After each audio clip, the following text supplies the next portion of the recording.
Hey, expert students. This video is on the idea of failure and changing our relationship to failure with the intention of having us end up taking more action in life and, during our college years and beyond.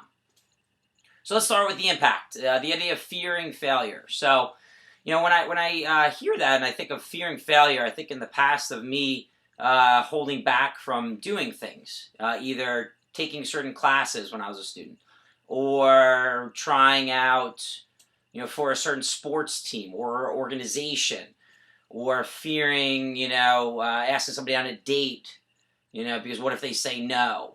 By failure and no are kind of in the same world. So I really want you to get present to the impact of us fearing this idea of failure. And if we get present to the impact of it, we'll do something about it. We'll change how we relate to the concept of failure. And then we could, obviously the benefit of that is that we'll try new things. We'll take more action. We'll be more fulfilled. We'll accomplish a lot more. We'll produce a lot more. So a tip for you.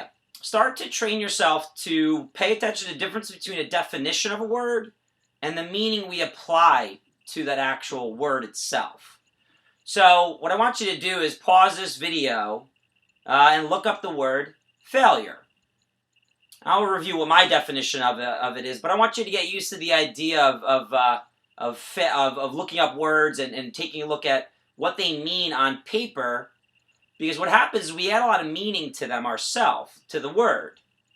So in this particular case, let me just be brief with this idea, so I can give you some big tips and advice on where to go from here. So, if you look up the definition of failure, pause and look it up. Failure, for me at least, by definition, is having an expectation that doesn't get met. That's all it means. So, in basketball, you shoot the ball, it goes in, that's success. It doesn't go in, that's failure. My expectation is it's going to go in. It doesn't go in, I failed. That's it. I go take a test. My definition of success would be getting an A. Anything other than that for me, I failed. My expectation was this. I ended up producing a result less than what I expected. I failed. Even the way I'm saying it, by the way, you could tell I've spent years getting rid of the emotional connection I have to this idea of failure. So we know what the definition of failure is. But what we make it mean quite often is I suck, I'm a loser, I'm embarrassed, I smell bad, I should be ashamed, I let myself down, I let other people down. We add all this mess, this emotional stuff, this icky stuff, to the idea of failing or failure. And so we're not actually afraid of failure then, we're afraid of the meaning that we and you apply to failure.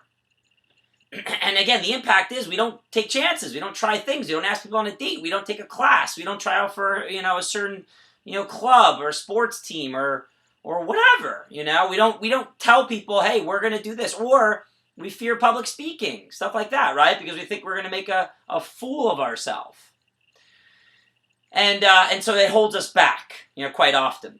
So here's where to go from here, or what to do. The idea is, number one, take a couple of minutes, write down on paper what you make failure mean, and start to train yourself on seeing the difference between what it's defined as and what we make it mean. And step one, by becoming aware of that and being present to what we make it mean, we could start to change what we make failure mean and make it much more of a positive thing.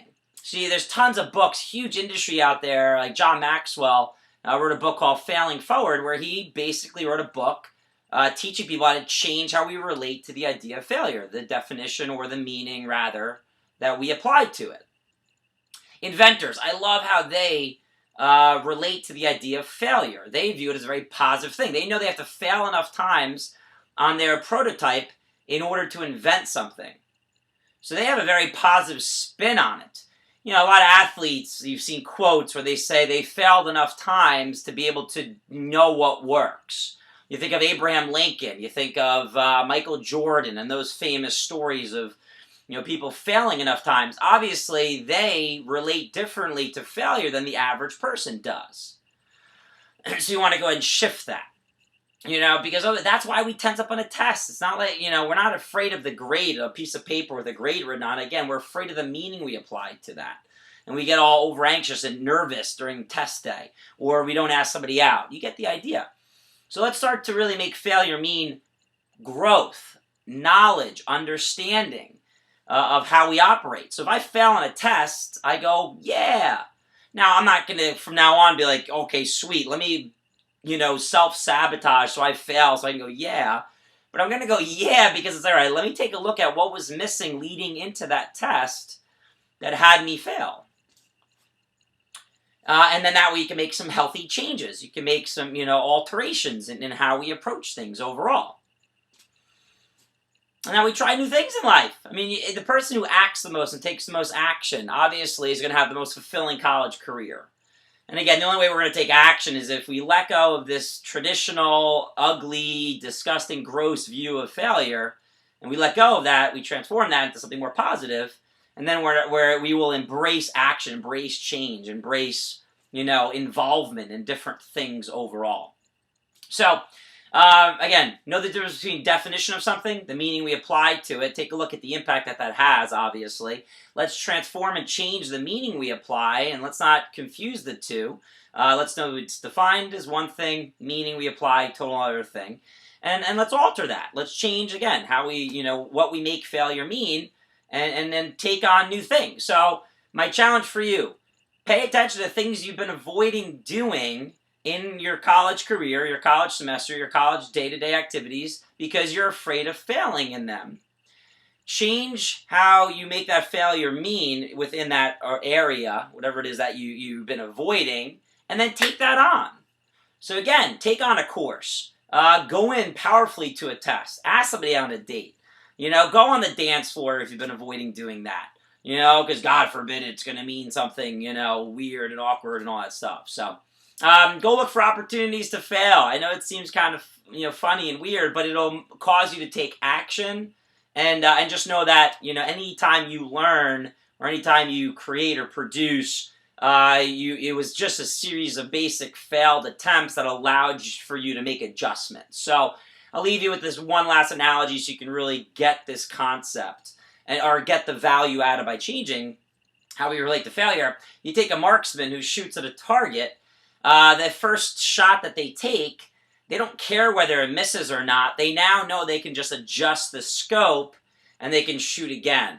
It's not like you shoot, miss a target, I give up, I'll never, shoot, I'll never be a marksman or whatever ever again.